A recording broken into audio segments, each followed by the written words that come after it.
Okay, so number one is we're going to go over here to the mixer section down to the right.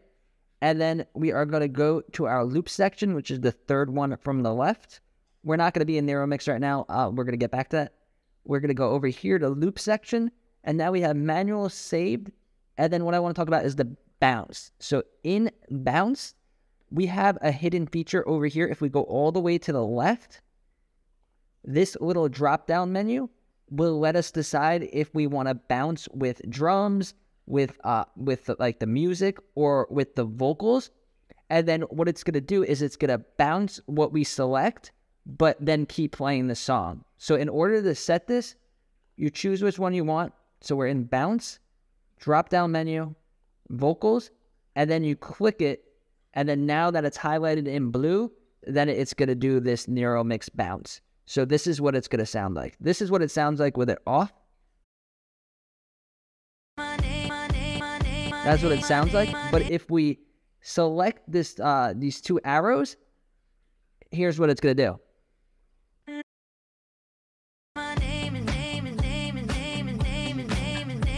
So the song's playing.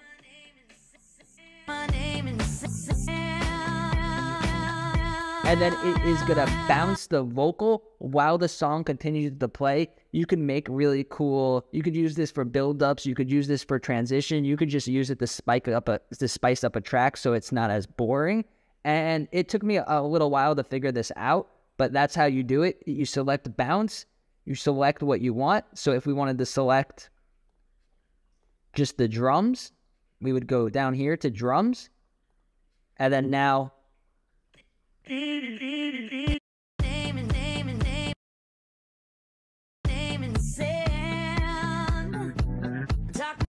else is going to continue. So I thought that was really cool, and that is a narrow mix hidden feature. So let's go back to narrow mix.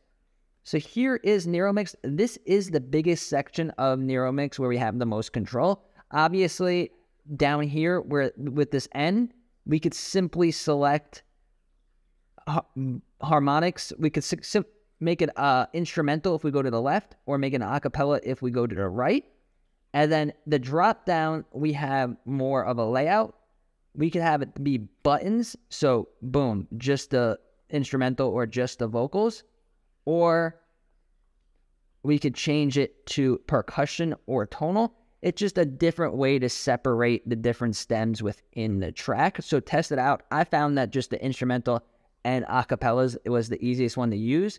And usually when I use Narrow Mix, I'm just using this button down here, and it's available on pretty much every screen in the app. But let's press the drop-down menu. There's a hidden drop-down menu here where it says Narrow Mix. And now it's going to start you with the 3-band Narrow Mix. So it is going to be drums, harmonics, and vocals, and then these sliders are going to decrease or increase the levels of those different sections. Think of it as an EQ, but instead of lows, mids, and highs, it's drums, harmonics, and vocals. But if you want to get more advanced with this, you could have 4 bands. So it's going to be drums, bass, harmonics, and vocals. So it'll make it easier to do transitions and do mixes when playing 2 songs at the same time by adjusting the bass and then separating the bass from the actual drums. And I found that to be really helpful. So you could do that with Narrow Mix. Another thing you could do is with effects.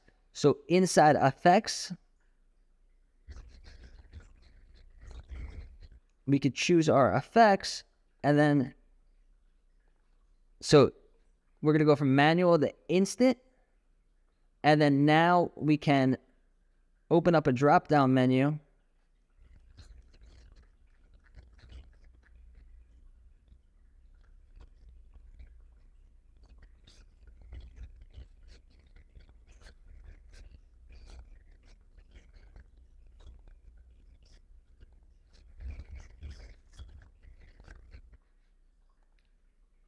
All right, so in the regular effects, we could open up the drop-down menu, and then for, say we're using an echo, we could go down here to this hidden drop-down menu here where it says deck. We could drop it down, and then now we have Narrow Mix. We have drums, harmonics, and vocals. So what we can do is set it as vocals only, So now this is an echo. You see the little microphone next to it. So now it's going to echo only the vocals.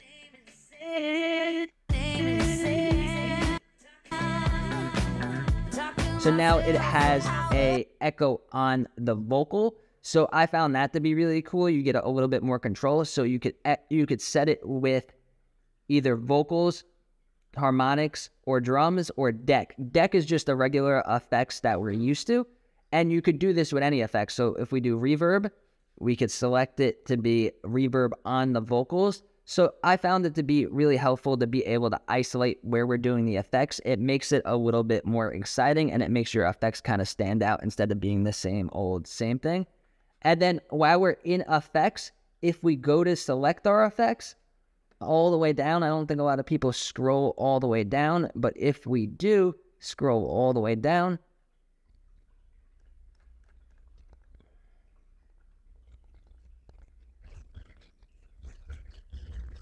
okay.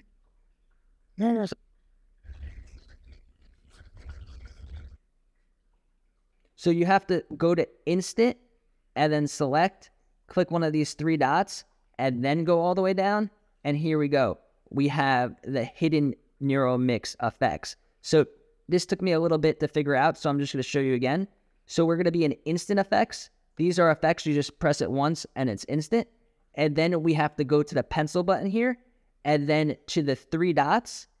And then now if we go all the way down, it unlocks this neural mix. So it's a neural mix macro. So there's a clapifier, a lo-fi, rhythmatic noise break. And then down here, there's a regular neural mix effects. So we have vocal echo out. We have two different one of them. We have vocal chop. Let's see what that sounds like.